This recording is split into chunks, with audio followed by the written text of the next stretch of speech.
যান চলাচলে কঠোর বিধিনিষেধ আরোপ করেছে নির্বাচন কমিশন। আগামী 12ই ফেব্রুয়ারি ভোটের দিন সামনে রেখে মোটরসাইকেল সহ কয়েক ধরনের যানবাহন চলাচলের উপর এই নিষেধাজ্ঞা জারি করা হয়েছে।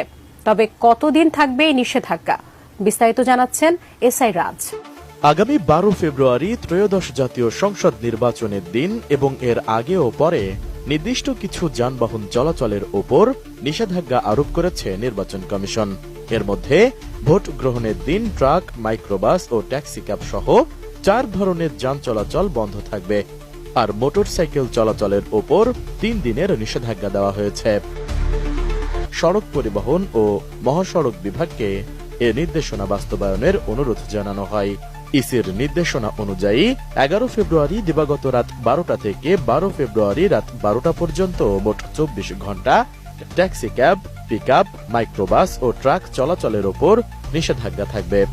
অন্যদিকে 10 ফেব্রুয়ারি দিবাগত রাত 12টা থেকে 13 ফেব্রুয়ারি দিবাগত রাত 12টা পর্যন্ত মোট 72 ঘন্টা বা 3 দিন মোটরসাইকেল চলাচলের উপর নিষেধাজ্ঞা বলবৎ থাকবে।